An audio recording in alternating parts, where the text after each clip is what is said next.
Bom, a maioria dos derivados do petróleo tem a sua aplicação para a produção de energia. A gente produz energia a partir de um derivado do petróleo ou a partir de qualquer outro combustível por meio de uma reação de combustão. Como é que uma reação de combustão acontece? Bom, uma reação de combustão ela vai depender de três fatores. Esses três fatores a gente costuma chamar de triângulo do fogo, tá? Como é que é o triângulo? Como é que é o triângulo do fogo? O triângulo do fogo mostra pra gente quais são os fatores necessários para que se aconteça uma combustão. A gente precisa de um combustível, a gente precisa de um comburente, e além do combustível e do comburente, a gente precisa de uma fonte de ignição. Bom, o combustível ele pode ser sólido, líquido ou gasoso. Um exemplo de combustível gasoso é o metano. Um exemplo de combustível líquido é a gasolina. E um exemplo de combustível sólido é a madeira. Bom, o comburente é o oxigênio. O oxigênio é o nosso comburente e o oxigênio vai atuar como um oxidante, tá? É importante observar que as reações de combustão são exotérmicas, tá? E são reações de oxirredução, em que o oxigênio atua como comburente, tá? Ele é o nosso oxidante. E além do comburente, a gente precisa também da fonte de ignição. Nós precisamos desses três fatores simultaneamente para que aconteça uma combustão. A fonte de ignição pode ser o calor, pode ser uma chama que já existe e pode ser uma faísca ou uma centelha, tá? Lá no motor do carro, a fonte de ignição é a faísca, a centelha da vela, tudo bem? Quando a gente precisa controlar um incêndio, apagar um fogo, a gente atua em uma dessas variáveis. Como por exemplo, a gente vai lá e fecha a saída de gás, então a gente para de fornecer combustível, então vai parar a combustão. Ou a gente impede a entrada de oxigênio. Você tem uma panela pegando fogo lá dentro, o que você faz? Você tampa a panela. Na hora que você tampa a panela, você impede a entrada de oxigênio, acaba o oxigênio dentro da panela e para o incêndio. Ou então a gente mexe na fonte de ignição. Quando um bombeiro chega lá no incêndio e joga uma porrada de água fria lá na base da chama, qual o objetivo dele? Diminuir a temperatura, diminuir a quantidade de calor envolvido naquela combustão. Por quê? Na hora que ele diminui a temperatura, ele atua na fonte de ignição. E aí ele controla o fogo, tudo bem? Bom, os combustíveis em geral podem ser de dois tipos. Eles podem ser combustíveis que são fósseis ou não renováveis, ou ainda eles podem ser combustíveis renováveis. Exemplos de combustíveis fósseis. Exemplos de combustíveis fósseis. Os derivados do petróleo, tá? Os derivados do petróleo. O carvão mineral. Também um exemplo de combustível fóssil. E o gás natural. Um exemplo de combustível renovável é o etanol. Um outro exemplo pode ser o biodiesel. Lembrando que o diesel não. O óleo diesel é um derivado do petróleo, é um combustível fóssil, tá? Um combustível não renovável. Biodiesel não. A origem do biodiesel é outra, tá? Então, o combustível renovável pode ser o etanol, o biodiesel e, por exemplo, o carvão vegetal. Carvão vegetal. E qual a diferença entre a gente usar um combustível fóssil e um combustível renovável? Bom, existem algumas diferenças, tá? Que influenciam diretamente no que está sendo liberado para o meio ambiente. Primeira coisa, combustíveis fósseis, a gente já viu lá no começo que o petróleo, como por exemplo o petróleo, né, os derivados do petróleo, a gente viu que o petróleo tem pequenas quantidades de substâncias à base de nitrogênio, de oxigênio e de enxofre. O problema é que esse nitrogênio presente lá dentro do petróleo vai acabar aparecendo no combustível, como por exemplo a gasolina, o enxofre também. E esse nitrogênio e esse enxofre, quando reagir dentro do motor do carro, vai levar à formação de óxidos. Esses óxidos de nitrogênio e de enxofre vão reagir com o vapor de água presente na atmosfera e levar à formação de ácidos, tá? Quais são esses ácidos? O ácido sulfúrico, o ácido nitroso, o ácido nítrico, tá? E esses ácidos vão causar um negócio que a gente chama de chuva ácida, tá? Então quais são as desvantagens de usar combustíveis fósseis, tá? Desvantagens. A primeira é que acaba corroborando ou acaba causando chuva ácida. Por quê? Porque a presença de enxofre e nitrogênio nesses combustíveis fósseis leva à liberação de óxidos de enxofre e de nitrogênio que, quando reagem com a água, dão origem a ácidos, ok? E uma segunda característica é que o carbono envolvido nas moléculas desses combustíveis, ele estava preso lá no subsolo, ele estava preso lá embaixo e não fazia parte do ciclo do carbono. Ele estava preso quietinho. Na hora que você pega, extrai esse petróleo, processa e usa o derivado dele, como por exemplo a gasolina num carro, essa gasolina, quando queimada, vai liberar CO2. O dióxido de carbono, que é um dos produtos dessa combustão, vai liberar carbono para o ciclo. Então, um carbono que não estava no ciclo do carbono, estava lá no subsolo, vai ser incorporado no ciclo. E na hora que ele é incorporado no ciclo, aumenta o teor de carbono na atmosfera. Quando a gente aumenta o teor de carbono na atmosfera, a gente pode intensificar o efeito estufa. Lembre-se que o dióxido de carbono, o CO2, é um gás de efeito estufa, tá? E aí, intensificando o efeito estufa, a gente vai ter o que a gente chama de aquecimento global, ok? Então, ó, algumas vantagens de usar combustíveis renováveis. Algumas vantagens. Quais são as vantagens? As vantagens. E aí eu vou fazer isso em comparação com os fósseis que a gente acabou de fazer aqui, tá? Dos renováveis. Quais são as vantagens dos combustíveis renováveis? Ó, estas vantagens envolvem duas coisas, tá? A primeira coisa delas tem a ver com a chuva ácida. Eles não vão causar chuva ácida, porque eles não têm óxidos de enxofre, por exemplo, em sua composição. E além de eles não causarem chuva ácida, eles devolvem carbono para o ciclo. Como assim, Lucas? Isso é novo, você não falou disso. Calma. Quando o etanol... Da onde que o etanol vem? O etanol vem da cana-de-açúcar. O biodiesel, ele vem lá do óleo de mamona e de outros bioóleos, tá? E o carvão vegetal, ele vai vir também de uma árvore, por exemplo, indiretamente. O que está acontecendo aqui na queima desses combustíveis? Um carbono que já estava no ciclo do carbono está sendo devolvido para o ciclo. Aí você planta a cana-de-açúcar faz fotossíntese, absorve CO2 do meio, e aí em determinado momento, quando essa cana vira etanol, esse CO2 é devolvido agora para o ciclo. Então o carbono que foi incorporado na forma de CO2 lá na fotossíntese é devolvido para o ciclo, tá? Na queima, na combustão dos combustíveis renováveis. Coisa que não acontece nos fósseis.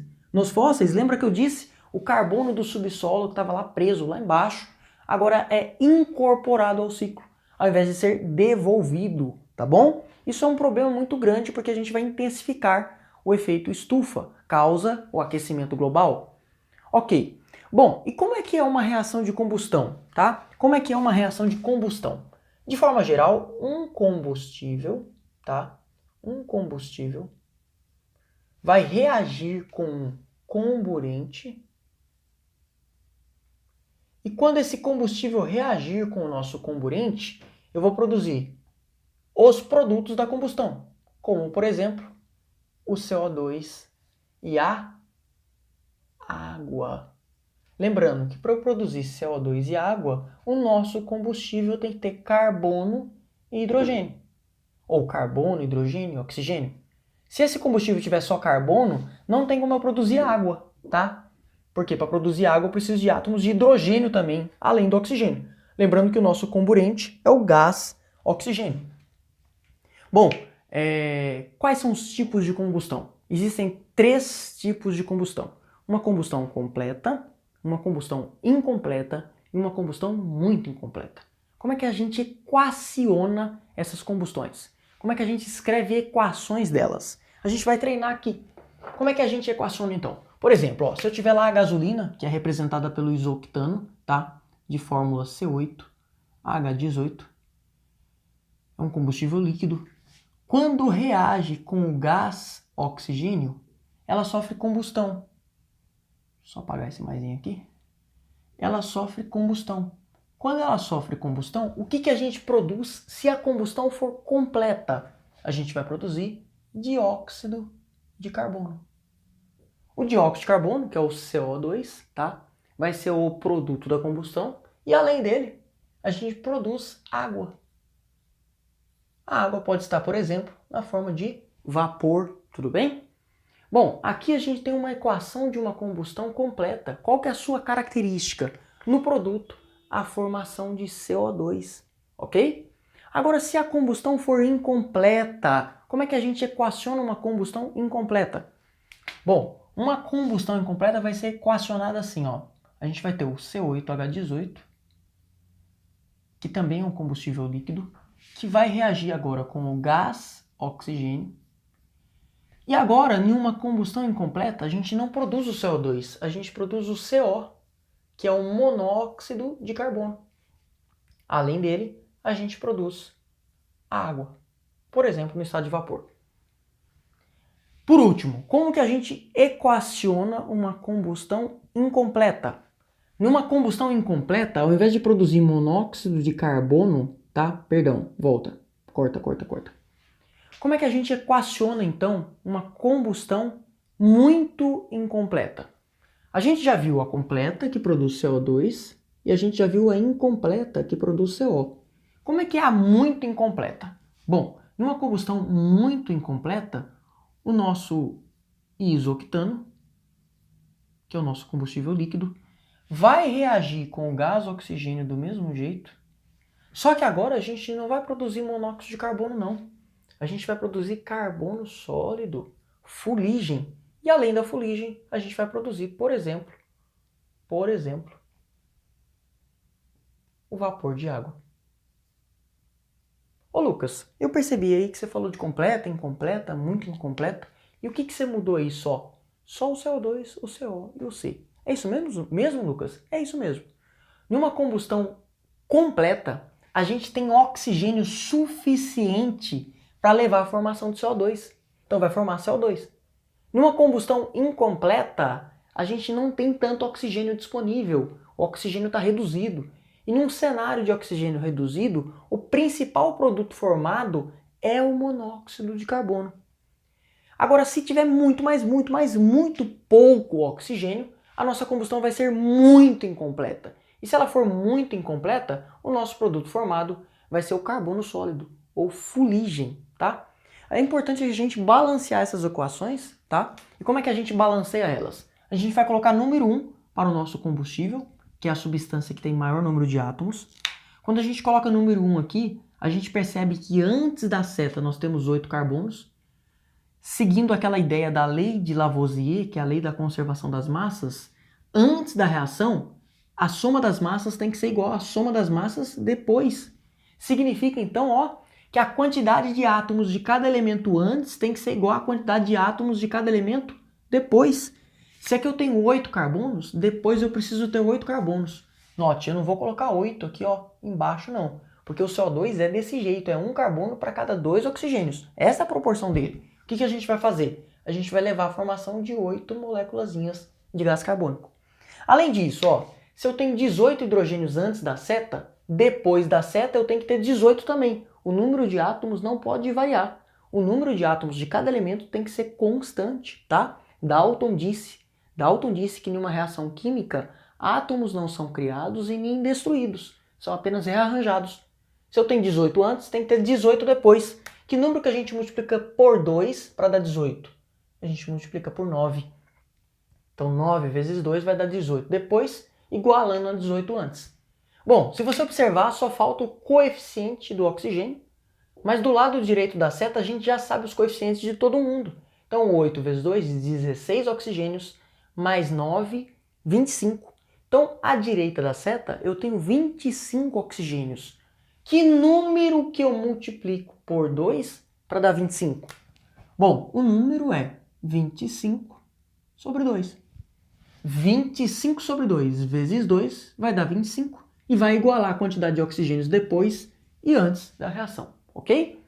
Bom, vamos balancear essa combustão incompleta agora? Como é que a gente faz? Número 1 para o combustível, 8 carbonos antes, tem que ter 8 carbonos depois. 18 hidrogênios antes, tem que ter 18 hidrogênios depois, já tem 2. Multiplico a água aqui ó, por 9. Se você observar, agora eu tenho 8 oxigênios, mais 9, 17 oxigênios depois da seta. Se eu tenho 17 depois, tem que ter 17 antes. Que número que a gente multiplica por 2 para dar 17? A gente multiplica o 17 sobre 2. 17 sobre 2 vezes 2 vai dar 17. E vai igualar a quantidade de oxigênios, ok? Beleza, balanceando agora a terceira equação, a gente coloca 1 para o combustível. 1 CO8H18 tem 8 carbonos antes, tem que ter 8 carbonos depois, ok? 18 hidrogênios antes, tem que ter 18 hidrogênios depois, já tem 2. A gente multiplica por 9, porque 9 vezes 2 dá 18. 18 antes, igualou. E agora, depois da seta, nós temos 9 oxigênios. Antes da seta, nós temos que ter 9 também. Que número que a gente multiplica por 2 para dar 9? Tem que ser o 9 sobre 2. Se você observar bem, ó, você vai ver que antes a gente tinha 12,5 O2. Agora ó, nós temos 8,5 O2. E aqui embaixo a gente tem 4,5 O2. O que está mudando daqui para cá, para cá? A quantidade de oxigênio disponível. A quantidade de oxigênio que está participando da reação. Tudo bem? Então, só relembrando, a primeira é uma equação completa, a segunda incompleta, formação de monóxido de carbono, e a terceira é uma equação muito incompleta, formação de carbono sólido ou fuligem, tá bom? Bom, como é então que a gente vai identificar essas combustões? A gente tem que saber diferenciar quando uma combustão ela é completa de quando uma combustão é incompleta. Bom, a principal característica eu já disse para vocês. A principal característica é que numa combustão incompleta a gente tem bastante oxigênio. E o fato de a gente ter bastante oxigênio vai levar à formação de bastante CO2. Por outro lado, se a combustão é completa, a gente vai formar muito pouco monóxido de carbono e vai formar muito pouco carbono sólido ou fuligem. Agora, se a combustão for incompleta, tiver muito pouco oxigênio, tá? Tiver pouco oxigênio, a gente vai formar muito pouco CO2. Mas, por outro lado, a gente eleva a formação de monóxido de carbono e eleva também a formação de carbono sólido ou fuligem, tá? Estequiometricamente falando, quando a gente faz continhas, cálculos estequiométricos, a gente usa uma dessas três equações, com base no que a questão fala. Se a combustão é completa, se ela é incompleta ou se ela é muito incompleta. Mas na prática não é bem assim. Sempre que eu tenho muito oxigênio, a tendência é que forme muito CO2, mas forme um pouquinho de CO também e muito pouco C. Agora, à medida que eu começo a diminuir a quantidade de gás oxigênio disponível, eu diminuo também a quantidade de CO2 e aumento bastante a formação de CO e de carbono sólido, de fuligem, tá? Se eu tiver muito, mas muito pouco O2 agora, se eu estiver falando de uma combustão muito incompleta, eu vou formar muito pouco CO2, quase nada, mas vou formar uma quantidade razoável de CO e muito, mas muito, mas muito carbono sólido ou fuligem, tá? Existe uma forma fácil da gente identificar essas combustões sem olhar a questão do oxigênio. Uma forma fácil é olhar para a chama, tá? Uma combustão completa, ela normalmente apresenta uma chama azul. Já uma combustão incompleta, Normalmente ela apresenta uma chama amarela. E por que isso? Bom, quero que você lembre lá do modelo de Bohr. A gente viu lá no modelo de Bohr aquela ideia da sequência da energia e das cores. Não sei se vocês lembram. Nós vimos lá então, ó, vermelho, alaranjado, amarelo, verde, azul, anil e violeta. À medida que eu ando para a direita aqui, ó, ando para a direita, eu aumento a energia. E se eu aumento a energia, eu aumento a frequência da onda eletromagnética absorvida ou liberada. Se a combustão é completa, presta atenção, se a combustão é completa, eu libero muita energia. Muita energia vai tender para uma cor mais azul. Agora, se a combustão for incompleta, eu vou liberar menos energia. Se eu libero menos energia, a cor não vai ser do lado violeta, azul não, vai ser mais próxima do vermelho, vai ser o amarelo, tudo bem? Então preste bem atenção. Se a combustão é completa, eu libero muita energia. A nossa chama é mais quente, tá? Agora, se a nossa combustão é incompleta, a nossa chama libera menos energia. É menos quente. Qual que é o problema de fazer combustões completas ou incompletas? Qual que é o problema, né, de uma combustão incompleta, na verdade? Bom, uma combustão incompleta vai liberar o monóxido de carbono, que é um gás tóxico, tá? Faz mal, inclusive para o nosso organismo, ele inibe a cadeia respiratória e por causa disso leva à morte, tá? Ele impede do oxigênio se ligar à hemoglobina e vai levar à formação de fuligem também, carbono sólido, fuligem, que causa uma série de problemas respiratórios. E além disso, ó, além dessa questão, presta bem atenção, independentemente do produto formado aqui, se ela é completa, ou se ela é incompleta, ou se ela é muito incompleta, a quantidade de combustível que está sendo usada é a mesma. Então observe, ó, usando a mesma quantidade de combustível, 1 mol, numa combustão muito incompleta eu libero muito pouca energia. Já numa combustão completa eu libero muita energia. Então eu estou gastando a mesma quantidade de combustível e simplesmente porque o oxigênio não está bem ajustado, eu libero mais energia ou menos energia, ok? E uma última característica aqui de uma combustão completa, tá? É que ela vai liberar mais CO2. Já uma combustão incompleta, ela tende a liberar mais fuligem. Ok? Bom, isso é tudo que a gente precisa saber de combustões.